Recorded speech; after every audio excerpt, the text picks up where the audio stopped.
Come on in. Hi, how are you? Would you like a tea or coffee?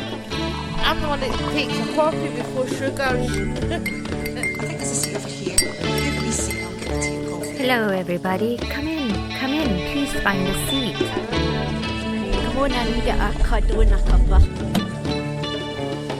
With all of us together, it'll be chaotically beautiful.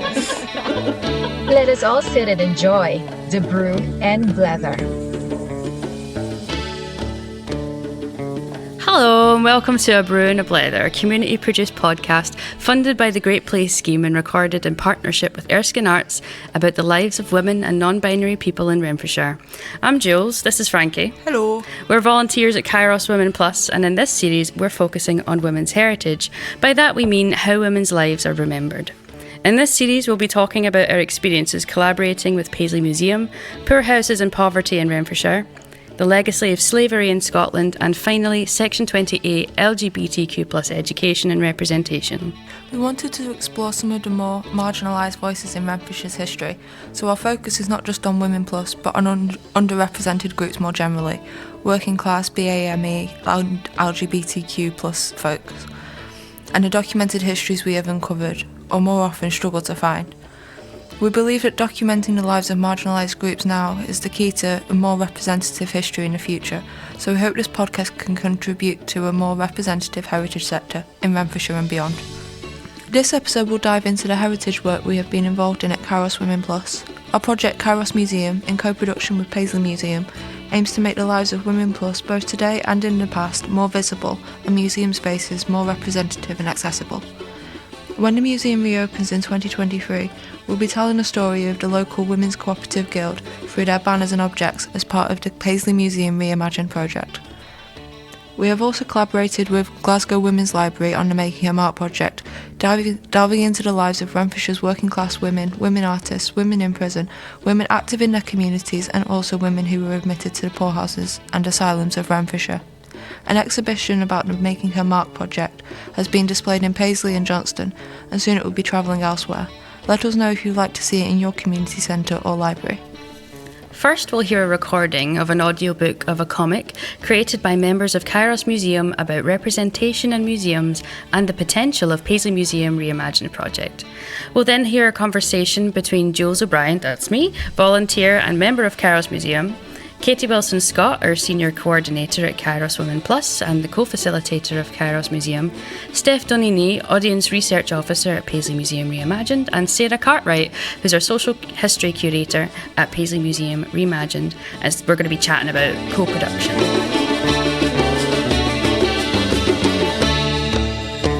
This is an audio description of a short picture book called Our Museum Reimagined by Kairos Women's Group, working with Paisley Museum. It tells the story of Kelly and her experience of visiting the museum. It's a girl! It's 1980 and a beautiful baby girl has just been born. She's been held in her mother's arms and is wrapped in a purple blanket. They're both white and her mother has orange hair and glasses. Above them is a banner which reads, "It's a girl," and her mother whispers joyfully, "Welcome to the world, Kelly." Time flies and Kelly is now 7 years old. She has mid-brown hair and is wearing a blue t-shirt and is sitting on her bedroom floor. Kelly is holding her favourite robot toy and is surrounded by her wooden train set and posters of her heroes, Wonder Woman and Amelia Earhart. Kelly is drawn to technology and is interested in how things work. She loves superheroes, explorers, trains and, of course, robots. While she was playing in her room, Kelly has an idea. She runs through to her mum, clutching her robot, and declares passionately, Mummy, when I grow up, I want to be a robot. Kelly's mum is surprised but responds, "You can't be a robot, but you can build them." Her mum has an idea. "Let's go see some inventors in the museum." Kelly and her mum arrive at Paisley Museum. It was a beautiful morning with plenty of visitors in front of the imposing old building. Kelly is excited to see what's inside. Inside the museum, Kelly and her mum walk past portraits and sculptures, exhibits of inventors from history. They hold hands and Kelly is curious and excited to learn more about the people who came before her. But to Kelly's disappointment, all the inventors there are men. She can even imagine one portrait speaking to her. A man wearing a top hat, stroking his cat, is saying, "I'm a rich white man." Kelly suspects that this part must be the men's gallery. It's as if a big neon flashing sign appears above her head, reading men. She turns to her mum and asks, Mummy, can we go to the bit with the girls now? Kelly's mum gulps and holds out her arms in despair. She doesn't know what to say as she, for the first time, realises that history has forgotten the lives of ordinary working class women. Those stories weren't there when she was last here. Where have they gone, she thinks. 30 years later, and Kelly is all grown up. She has found Kairos now, a local space for women and non-binary people. The space is a warm, friendly place with large windows of a shop front. She can see people chatting together inside. Inside Kairos, there is a diverse range of women of all ages and backgrounds. There is a friendly atmosphere. Women and non-binary people move around the space. They are of different ethnicities, some disabled, some young, some old, but all fit in there. Around the table in the middle of the room sit staff from Paisley Museum, Kelly and other Kairos members. Above them a banner reads, Paisley Museum and Kairos. They are discussing women's history and the museum. A woman of colour from the museum asks the group, "What differences would you like to see?" Kelly remembers her childhood visit to the museum. She replies with great passion and frustration. Well, did you know only 0.5% of recorded history is about women? And there's no ordinary working class people. Kelly is determined to make a difference. She rises to her feet and declares, "This has to change." A little over 30 years later, and Kelly returns to Paisley Museum, this time with her daughter. The museum has been refurbished and Kelly is keen to see what has changed. Kelly and her 7-year-old daughter are now inside the museum. Her daughter is mixed race and is very proud of her green t-shirt and the groovy yellow robot on it. Just like her mum, she's fascinated by technology. Kelly crouches, leaning into her daughter and tells her, "You know, my mum used to bring me to the museum when I was your age." In the exhibition hall, much has changed. Kelly and her daughter walk past a bright rainbow pride flag and a statue showing women from the factories. A dark blue banner of a local women's guild hangs from the wall beside a tribute to engineer Dorothy Pullinger. Only a few of the old white men remain and the room is now vibrant and diverse. Kelly thinks as she walks by, "Whoa, how things have changed." Passing a portrait of a regal-looking woman of colour and one of the male statues from her mother's first visit, her daughter sees something that catches her eye. She cries, Mum, look! Her daughter dashes forward to a photograph on the wall. It shows a woman of colour standing beside a grinning robot. Her daughter sees them both waving at her from the image and, excited, she points at the picture and asks her mum, Mum, can I build robots when I grow up? At that point, the picture story ends, but the Kairos and Paisley Museum story continues, with the Your and Our History programme to explore untold stories of Paisley Museum.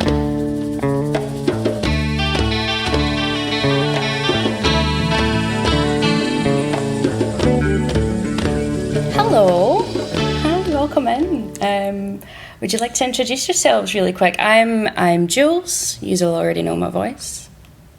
I'm Katie Wilson-Scott, Senior Coordinator of Kairos Women Plus. And I'm Steph, Audience Research Officer at Paisley Museum Reimagined. Hi, I'm Sarah. I'm the Social History Curator at Paisley Museum Reimagined also. Fab. You three have joined me here today because we're going to chat a bit about the co-production between Paisley Museum and Kairos that's been going on for the last couple of years. So, how long has it been going on? When did you start? When did the first contact between Paisley Museum and Kairos happen, really?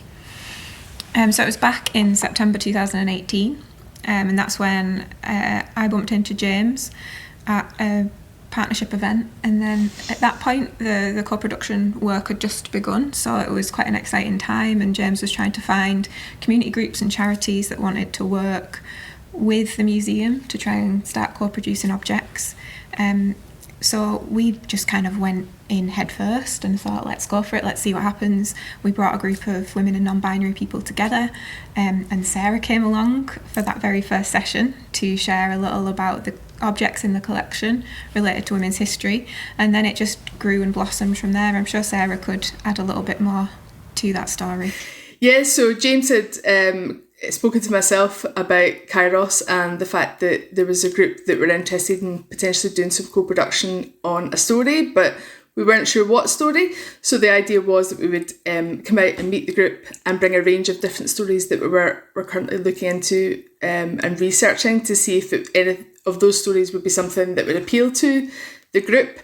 And I think we also had you out for a tour, didn't we, early on as well, to actually have a look around the museum store, which is on the High Street in Paisley, which was really, I think, quite a positive experience all round, because we got to show you some objects and it was nice to see you respond to those objects. And I think that perhaps that was a kind of initial deciding factor, that by the time we actually came out to your space, maybe a decision had already been made, but it was nice to do that kind of follow-up with other stories. I think once you'd initially seen the Cooperative Women's Guild banners, perhaps the decision had already been made.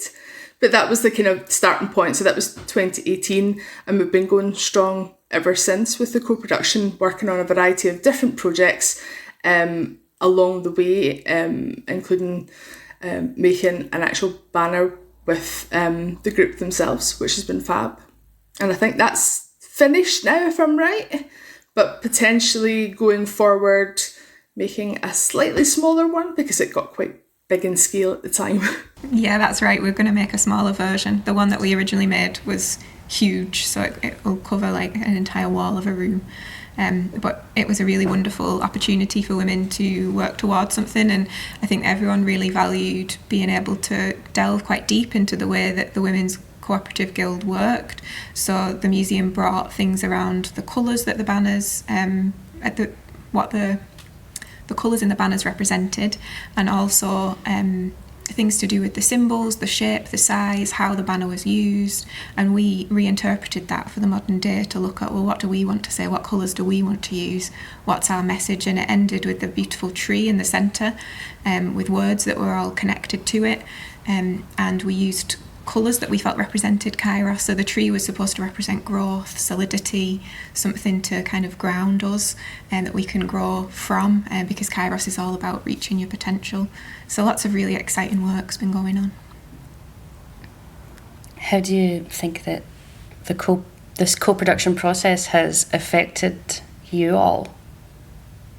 Could be personally or professionally, or?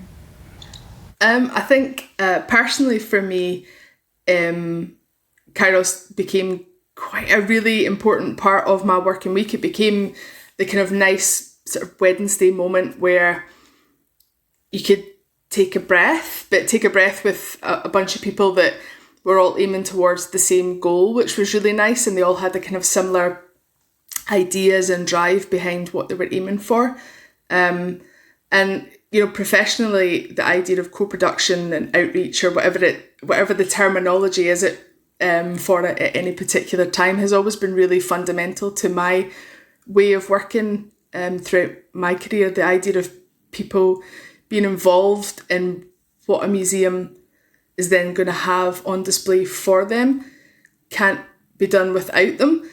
So the idea that the community is always involved in either choosing what's on in the museum or hosting objects within their own space has always kind of been a fundamental part of my roles previously, professionally. And it was really nice for me to be able to continue that on, and that idea, working on the co-production as part of Paisley Museum alongside Kairos. I remember a woman saying quite early on, I always thought history was boring, and that has been kind of the message that's been sent throughout this project. It's kind of, Paisley Museum have brought history alive for our community, and it's for me personally, it's given me much more insight into the heritage sector because I'm from the charity sector. So it's two worlds colliding, and it's brought me a lot of satisfaction and knowledge because now I feel like I've got an inside view of the heritage sector, and I can now go to a museum and look through their objects from a different perspective. And it's also given us massive amounts of opportunity as an organisation to spread our values, so talk about love within museums. And we did a wonderful session with Steph and Sarah and Who Cares Scotland, where we talked about care within museums, and we did that with the British Museum. So we've been given a platform that's enabled us to share our message with new audiences, so that's been really fulfilling. Yes, I think from my perspective, I guess working with audiences and for audiences, I guess thinking about co-production when I came into the project, I didn't have a clear idea of what that meant. And I think it's interesting to see how it really changes depending on the group that the museum is working with.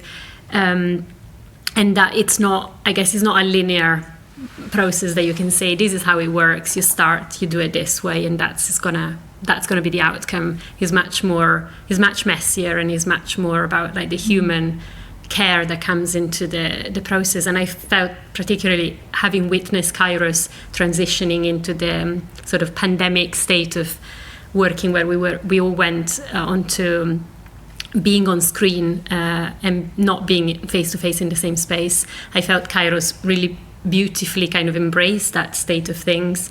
And it was lovely to see how the group was able to work together despite this kind of remoteness of the situation. But I think also in conversations with, I guess, Sarah and James, our co-production officer, we've been talking a lot about how there isn't one recipe for co-production. It really changes. But definitely I think the Kairos process has taught us a lot of lessons on how on the I guess good practice on co-production. Yeah.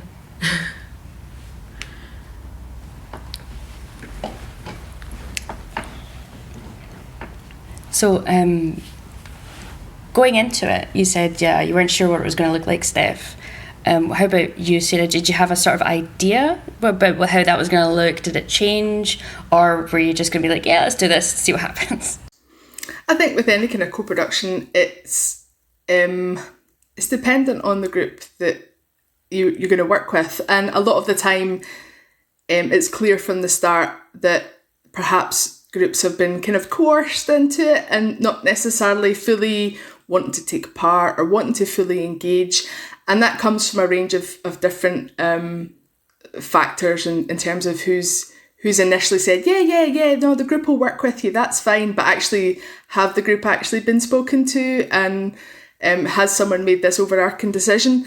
So there are challenges when it comes down to that aspect of it, that everyone's maybe not coming at it from the same perspective or not necessarily looking for the same kind of outcome.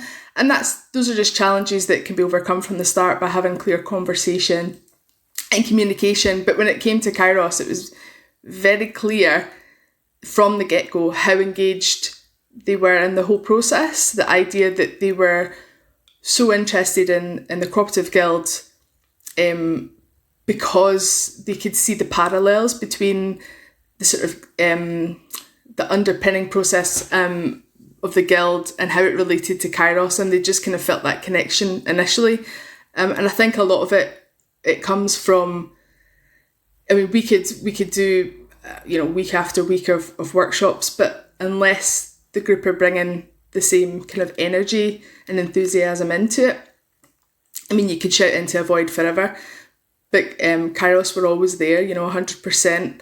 Coming up with questions that we think, gosh, I don't know, we'll need to find that out. And it was that continual kind of conversation between us. It was never us going out and going, here's everything that we know, because I mean, we were learning it at the same time. So it was really exciting to get that kind of feedback and that engagement from the group. And I think that's something that doesn't always necessarily mesh well sometimes, depending on the group that you're working with. But Kairos absolutely knocked it out the park and continued to do so, because you're a very busy group, and I know that you go and do other projects with other people and you've got a lot of things going on a lot of the time, but you always, you know, bring 100% to anything that you do. So that was really an important factor for us working, particularly with Kairos. And I think it's been the same with a lot of the other co-produced groups that we have been working with. The idea that they can see the benefit and the potential, and they really want to have their say on how the museum develops. I think from my point of view, it's always felt like an equal relationship, and I think because the museum has arrived with such curiosity rather than this set of things that they wanted to achieve. Yeah, there was outcomes that needed to be met, but there wasn't this rigid structure that they had to be met through. So that allowed us to both approach the process in this really curious, exciting way. And I think that was one of the main drivers behind the group's passion and interest, because we could take it in whatever direction that group of women and non-binary people decided they wanted to take it in. So every step of the way it was, we were feeling our way through, and the museum was very open to working that out, Sarah and James. Every step of the way, I didn't think of that. Oh yeah, why not try that? And I think this very podcast that we're sat here talking about today came about in a museum session where somebody came up with the idea of, wouldn't a podcast be a great idea? Couldn't we talk about history on a podcast? And now we're sat here doing a podcast. So that's really been the process that we've followed, and I really like what you say, Sarah, about communication, where we were both on the same page right from the start, and sometimes that doesn't always happen because your outcomes might be completely different. So to be able to come together if you are quite different in what you're trying to achieve, to work out what have we got in common here, how can we find a way forward. But we didn't really need to do that with this partnership because it felt like we were together from the start.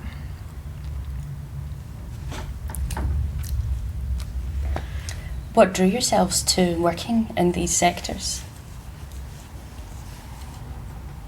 I guess that's a good question, because I don't come from museums, so I feel I sort of came in from maybe the wider cultural sector, having worked in an arts centre before for festivals.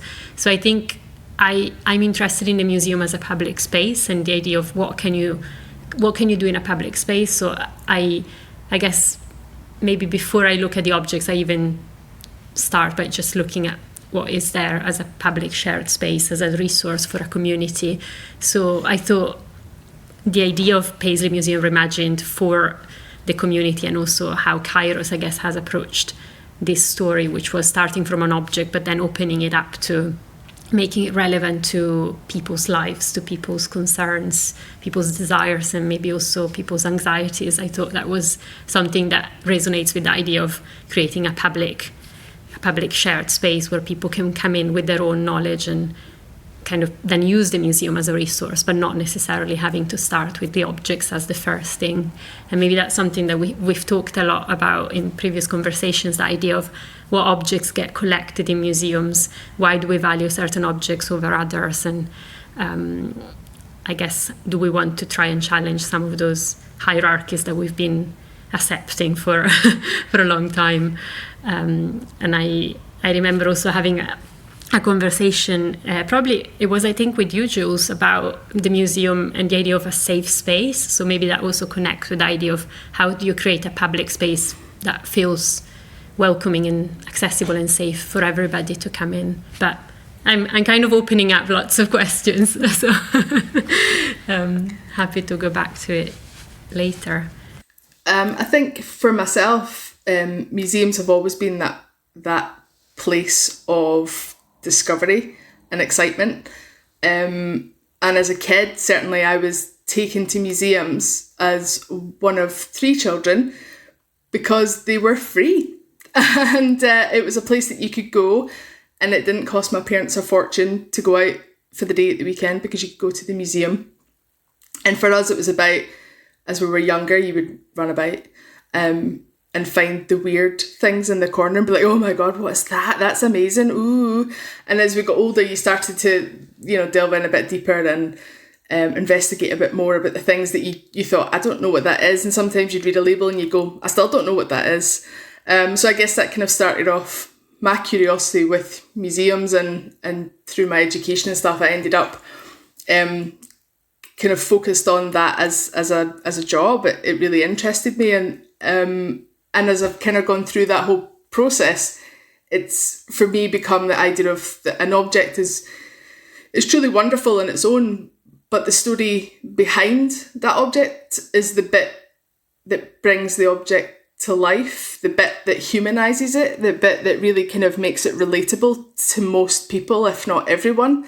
And I think that has really kind of spurred on my interest in museums to this day, and the ability of being able to work and co-produce stories with communities who bring that voice to those objects, I think is just so worthwhile, because it should never be one voice talking about it. The idea of having everyone being able to input into the collection held by a museum, which is held for society, I think is just really fundamental, because without it, it is a lot of the time just objects on a shelf, and until people's voices start speaking through and for those objects, it becomes almost like a visual library. You're able to access it and people can really relate to what's on display in front of them.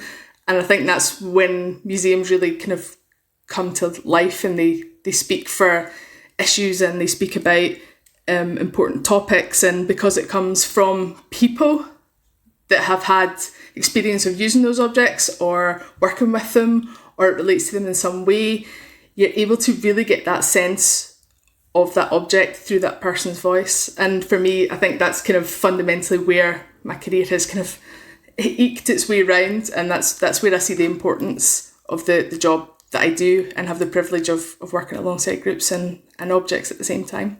Talking about the stories behind the objects being more important than the objects themselves, part of the co-production process, we're creating a story as well. I think it's meant a lot to people to be able to be involved in the creation of a story, that they're involved, that they're like, they can look in there and be like, that's me in there, and that's maybe the first time they've seen anyone like themselves at all in a museum. Yeah, I think that's the exciting part about it, Jules, that the comic book that we created was about telling the story of a little girl who went to Paisley Museum and couldn't find herself represented in the museum.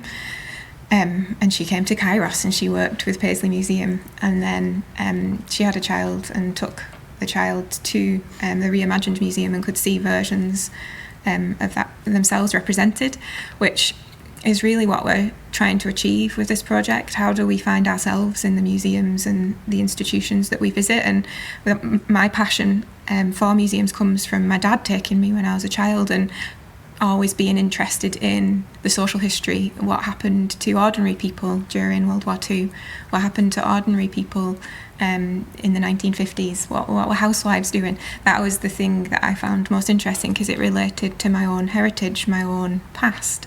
And often the stories that we find are really vague, they're not specific. There's no actual tale of someone's grandma in that museum. There's a tale of some person who has achieved, according to society standards, great things, and that has never been the thing that I found most exciting. So this project allows us as ordinary women and non-binary people to say, this is my story, this is what I've experienced, this is what my grandma did, this is what my auntie did, this is what my dad did.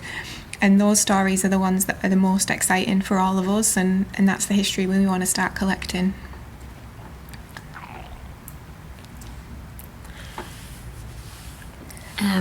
I guess, yeah, and I'm thinking there's also the story of Kairos. As Kairos Museum, what happened in the last couple of years with it coming into a story, and you were saying, Jules, it's the story you are creating in relation to the objects, but then there's also this other story of like the human, the social space that you've created with Kairos Museum. And I think maybe from my perspective, because I'm thinking about evaluation, I know evaluation is sometimes a scary word that feels like we're judging something, we are assessing, like it happens at school. But I think what was really powerful after having conversations to really build up that idea of how is the project going, are we meeting the aims? That's kind of what you do with evaluation. Actually, what came out of it was a story that was about knowledge sharing, about creating that social support, creating an infrastructure of care, not just making something happen to deliver a project. So I think it's really powerful that we're thinking about the story of the object, the story that you created in relation to it, and also just this other story of Kairos Museum that is probably going to be, I hope, is going to be represented in the space of the gallery, and people will be able to see that, because I think that's the really powerful part of it. And also I'm hoping that will be something that will get people interested in museums more, because often I feel when you go to see objects that don't have that relationship with your heritage, with your personal experience, then it's hard to actually want to be in that space. So I hope, and I think that's the intention, that story will be very visible in the gallery. Yeah, I think that's a really important point, Steph, and I think something that came out kind of quite early on when you were producing the banner was initially the idea that perhaps it would go on display, but I think it was yourself, Katie, that had said, you know, we can't put it on display yet because it's not gathered its history. Do you know, it has the story attached to it and how the banner was produced and how it all came about, but it's not yet built its history. It's not steeped in having gone out to events or on marches or wherever it ends up being taken. It doesn't have that imbued in the fibres of that banner yet, and that to me was really so important, because the idea that down the line maybe it will be, and then again it's about being part of making that history. You're physically making your mark at the minute and being part of producing something that potentially down the line, like you say, it will have its history as part of it, so it'll have its own story to tell. And I think that's such a nice kind of circular view on the whole project when it comes to the banner. Yeah, thanks for remembering that, Sarah. I think that's a really good summary of why stories are so important, because that banner could go in the museum as is and people could imagine that it had a history, but it feels important that there is a real history to it. And it makes me think about how our institutions and museums decide to collect objects and which objects they decide to store and value and tell the stories of. And I learned from working with you that acquisition, as they call it, where you acquire objects, doesn't happen as regularly as I think it should. Mm-hmm. So we don't acquire objects regularly when big things happen. Some institutions do, and Glasgow Women's Library, they often do contemporary acquisition to collect things around the independence referendum, for instance, and COVID-19, which means that in 100 years that museum is going to be as relevant as it is today, because they'll have objects from just now to present. And one of the huge barriers for me to make our beautiful Paisley Museum more inclusive is that we're not collecting objects of diverse audiences just now, and if we don't do that just now, what is our museum going to look like in 50 years? Is it actually going to progress to the point where we're telling inclusive stories of diverse communities? So that's something that I've learned, and I've probably got quite a critical view of that at this point, but it seems such a simple solution. And I can understand that there's lots of barriers, and I don't know all of those around money and the reasons why, and there'll probably be politics with a small p involved in some of that. But as an individual human being, when we think about how we record and store history, that's the thing for me that feels so important. Let's collect it now so we've got it for then. There's really a lot of amazing stories that are just being lost and unheard because they're not being collected or archived. It certainly feels like sometimes when you go into museums with a long history, their acquisitions were collected by the wealthy and the powerful. So what we're seeing is being curated by folks from 100, 200 years ago who were wealthy and powerful back then, and then people in the current day are only able to work with what's there. It's kind of it's been a lovely thing though to see that changing a lot in the museum sector. You've seen much more of a push for diversity and for including the stories of just your ordinary folk, because the Kairos and Paisley Museum story of co-production is a success story of just some ordinary folks through the power of communication and compromise and tea and cake and having a laugh, and being able to kind of accept whatever outcome happens and just more enjoying the experience, and that's what's really seemed to have come out with the most successful elements of it. Everybody being able to go away from it having had it change their life. And then I think that story in itself, looking back on it, other people might be changed in it in their working practice or in how they might approach projects. I mean, is there anything that for folks who are thinking about going into or embarking on co-producing projects with communities, or folks who are maybe like they've got a project lined up and they're thinking, I've never done a co-production before, I don't know what I'm doing. Is there any advice or anything that you want to, that might impart some wisdom or not? I think the main thing, and I can only speak from a charity perspective, is patience is so important. And like you just spoke about there, Jules, compromise, being able to sit down and think what are we both trying to achieve and how can we find a middle ground that allows us to get what we both need from this partnership. And then the thing that I've most valued, and I think the whole group has really valued from Paisley Museum, is that every step of the way Sarah and James have sought to understand. So they've arrived with this desire to really, truly and deeply understand what it means to be a woman living in Renfrewshire or a non-binary person living in Renfrewshire.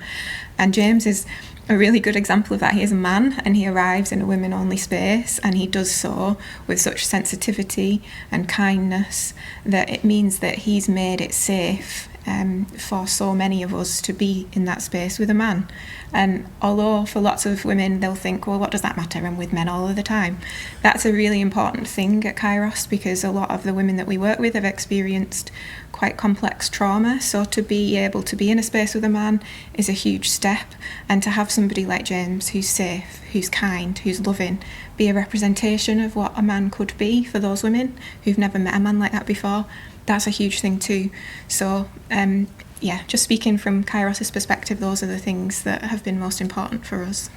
Yeah, and I think from our perspective as a museum, it's very similar, the idea of having patience, because obviously this project, as we said, it started in 2018, it's still ongoing. The museum's not due to reopen until 2023, so having the patience to work with us over that period of time is really appreciated. The idea that it's not going to be something that's immediately going to be fixed and immediately going to be on display, but the ability to work with us and develop as we go along, both of us, in terms of bringing different aspects to it. And I feel like I've grown and learned both professionally and personally throughout the process, and I've learned different things from the group, which has been really interesting to feed back into my professional way of working. And I think it's the idea of just being open to that learning process. You're not going to go into it knowing absolutely everything. You can't possibly.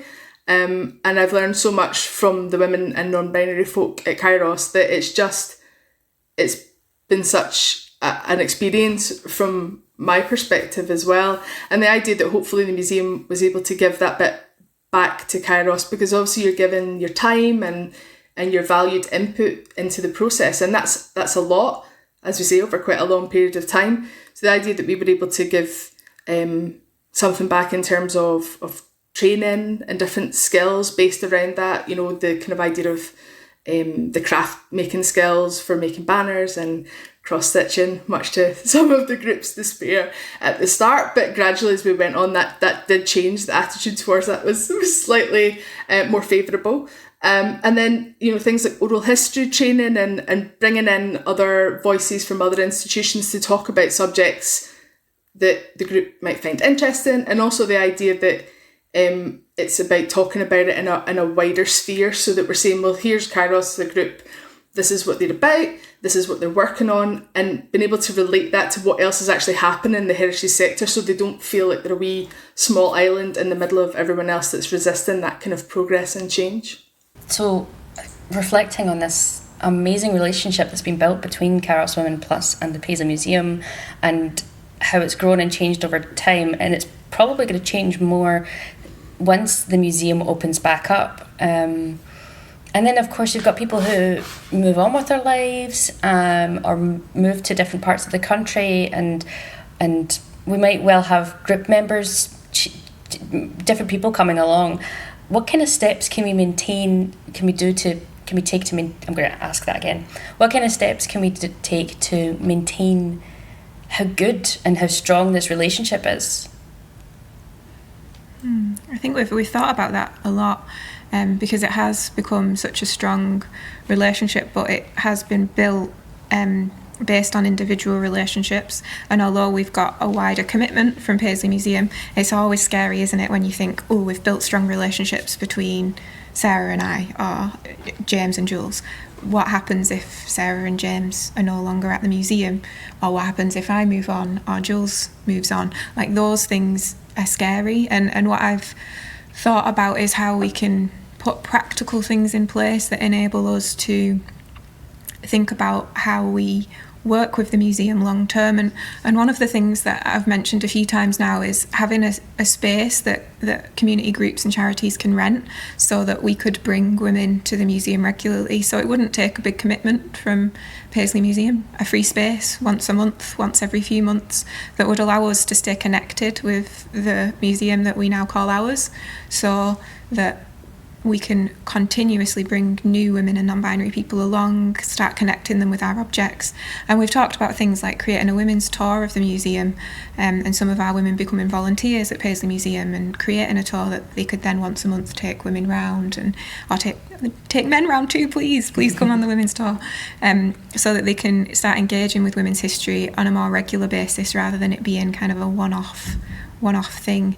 And there was something else. The other thing that I thought was potential for us to continue a relationship is potentially putting in a joint funding bid or something like that allowed us to work together collaboratively long term, because we're all very committed to this project and what it's involved, and I think there's potential for us to involve more people, encourage more community collaboration with institutions like the museum, and I think there's lots of potential that could come from thinking outside the box like we have for the last few years. If we can continue to do that, imagine what we could create. And just back to the acquisition point earlier, could we think about that differently, and does it always have to be a museum that's acquiring objects? Could community groups acquire the objects, store them, and then when the museum decides that they might want to take those objects, approach those community groups that have been storing that archive for a period of time and take it in?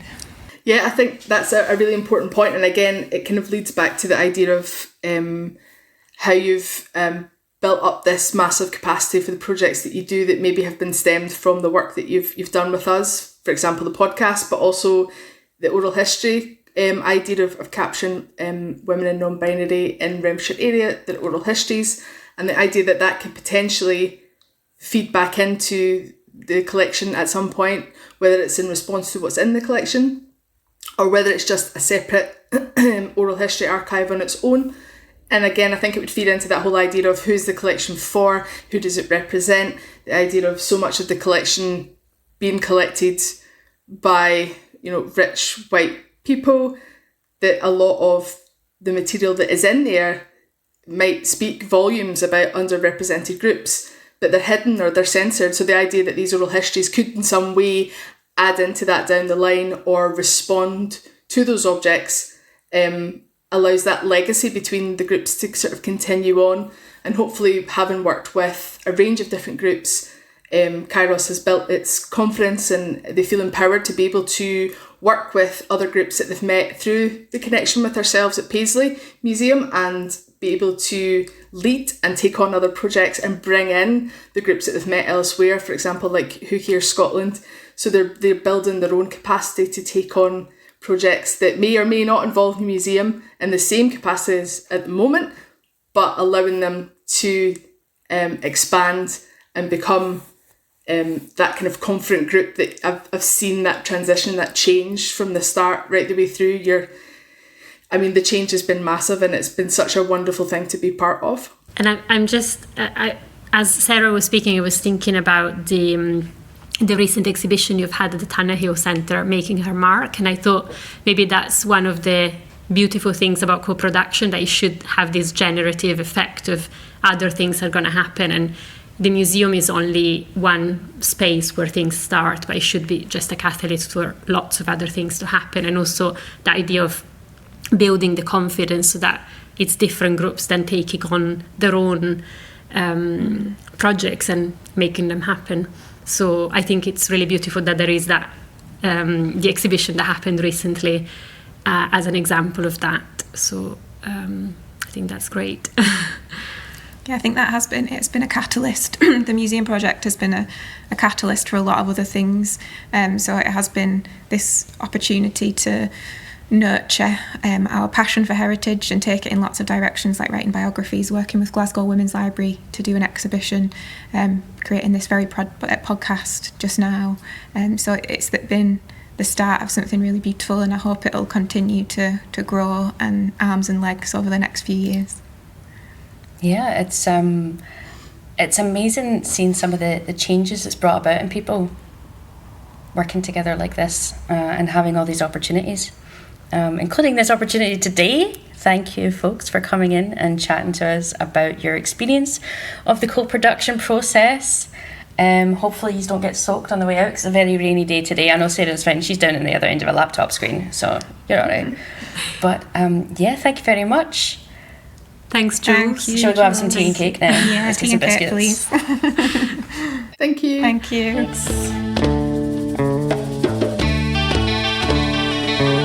Thank you so much for listening. We've been A Brew A Blether, a Kairos Women plus community-produced podcast. If you like what you've heard, you can follow us on social media, all the usual places, or you can look at our website, kairoswomen.org, and I'll spell that out for you. It's KAIROSWOMEN.